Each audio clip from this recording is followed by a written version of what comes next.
Ouais. J'ai pas de petite voix dans ma tête, là ça devient ridicule. Non. Comme ça on donne une contrainte, mais en fait on n'y tient pas tellement. Du coup je le fais ou pas? Je lisais de la bande dessinée quand j'étais enfant, parce que mon père est collectionneur. On avait cette étagère un peu magique, elle avait une dimension fantastique, quoi. Ouais.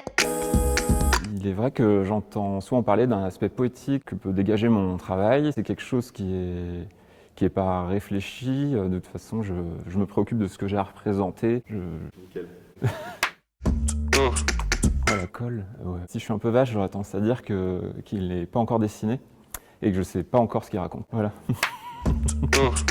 C'est pas si simple que ça parce qu'en fait, ça marche vachement au projet. Même si après le bon relationnel autour du projet est super important. C'est quelque chose que je remets continuellement en question. J'ai envie de ne pas être dans les codes bande dessinée pure et dure. Dans quelques expositions que j'ai pu faire avec mes dessins, les crayonnés attiraient beaucoup plus l'attention que les ancrages. Donc je me suis dit qu'il fallait jouer avec ces cartes et que mon ancrage n'était pas aussi fort que le crayon. Ça évolue et puis il y a des choses qui commencent à vraiment me plaire, là. Oui, parce qu'il y a des dessins qui font partie d'une petite sélection avec lesquels je peux bien vieillir. À l'époque, quand je les avais finis, j'avais passé une super journée. J'ai l'impression qu'il faudrait tout faire ce jour-là. C'est quand même pas du tout la journée type. Ouais. Le truc, c'est que j'ai pas de point de comparaison. Parce qu'en fait, on travaille ensemble depuis le début. À un moment, clairement, on sait plus du tout ce que vaut le livre et ça fait vraiment du bien d'avoir l'éditeur au téléphone qui peut donner ce feedback. Ouais, c'est hyper important. J'ai pas d'oreillette d'ailleurs, donc personne.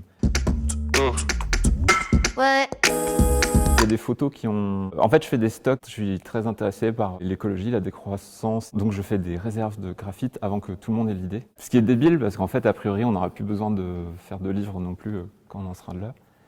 Donc voilà, je suis en train de me rendre compte que je peux commencer à les... Ça peut faire du bois de chauffage.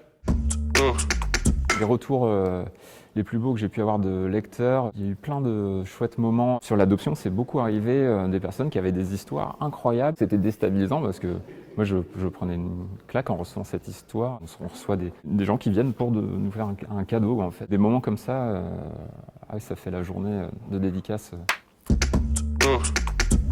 Ouais. Je pense que je dessinerai pas, hein, c'est sûr. En fait, je serais avec ma famille, je sais pas, à essayer de trouver une planque. Hein. Ouais. Grand Angle, c'est la maison d'édition. Comment? On dit comme ça, on donne une contrainte, mais en fait, on n'y tient pas tellement. Du coup, je le fais ou pas? Grand Angle, c'est la maison d'édition avec laquelle je me suis construit dans ce monde de la bande dessinée. C'est une maison qu'on sent vraiment derrière ses auteurs. C'est quelque chose qui est vraiment extrêmement précieux. Ça convient? Oui, parce que s'il n'y a pas la question, ouais, c'est un regard intérieur. Ça peut être chouette, ouais. Wow, stop. C'est vraiment, il n'y a que là que ça marche pas. Ouais. Ouais, d'accord. Comme ça. Il faut se mettre de 3/4, comme ça. Clap de fin. Ouais.